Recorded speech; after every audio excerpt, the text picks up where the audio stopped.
A lot of people still think that making $1 million a year is a huge accomplishment, an unattainable goal. But honestly, you're being way too pessimistic. What does it take to make $1 million? It's not intelligence. It's not some magical talent. It's pure grit and hard work. So why do some people work themselves to the bone? Long hours, endless exhaustion, but still never hit that seven-figure mark? Because they don't have a burning desire for money. Many of you probably don't believe that ambition and hunger for wealth are innate gifts. But let me tell you, a person with true ambition and desire may not be the smartest in the room, but as long as they have the drive, they will chase money relentlessly. Now, what's the difference between someone who is ambitious and smart versus someone who is ambitious but not so smart? Efficiency. Both may have the same level of drive, but the smart one will reach their goal in a year, while the other may take 3 years. The key difference? Speed. The sad reality is, most people only say they love money. But take a step back and look at the culture around you. Most people don't actually desire money, they resent it. They hate seeing others succeed. They're envious when someone gets rich. Instead of learning from successful people, they curse them, waiting for them to fail. But those who truly crave success? They don't waste time hating, they start studying. Making $1 million a year should be your baseline. So ask yourself, do you have enough ambition? Do you have enough hunger? Are you surrounded by people who push you forward? If the answer is no, then don't waste time asking, why am I not successful? Start by being brutally honest with yourself.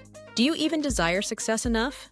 Every inefficiency in your journey stems from a lack of self-awareness. Stop wasting your first $1 million on a house back home.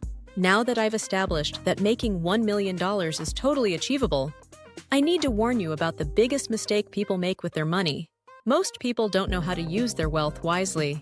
Do you understand how precious that first $1 million is for an average person? If you take that hard-earned money and pour it into a worthless asset, you're dragging yourself down. And the biggest example of this mistake? Buying a house back home. So many people grind their way through the big city, endless hustle, sleepless nights, just to save up enough to buy a house in their hometown. Why? Because they want their parents and friends to look up to them. They want to prove they've made it. I get it. It's hard to resist the urge to show off your success. But here's the harsh truth. I know countless entrepreneurs who moved from small towns to big cities, worked their asses off, and the first thing they did with their money was build a house back home. And guess what? It was always a mistake. If, instead, they had reinvested that money into their growing business, their trajectory would have skyrocketed. But no. They let their ego and hometown pride take over. They burned through their liquidity, poured it into an asset that didn't generate returns, and later regretted it. And this isn't a new mistake. It's been happening for generations.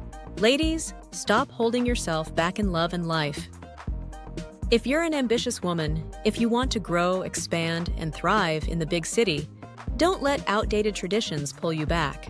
Don't let the pressure of marriage, family expectations, or settling down trap you in a smaller life. Because once you step back into that slower-paced world, everything changes. The currency of your ambitions shifts. The speed of your progress slows down. And before you know it, you're stuck. Yes, a simple life can be peaceful. But is that the life for you? If you have big dreams, big ambitions, and big goals, then don't make decisions that shrink your future. Final words to my powerhouse women, to all the women out there with ambition, hunger, and vision. I hope you reach your financial goals sooner than you ever imagined. But more importantly, I hope you learn to make money work for you. Let your wealth be your stepping stone, not your burden. Keep climbing, keep winning, keep growing, and never, ever shrink yourself for anyone or anything, because the top is where we belong.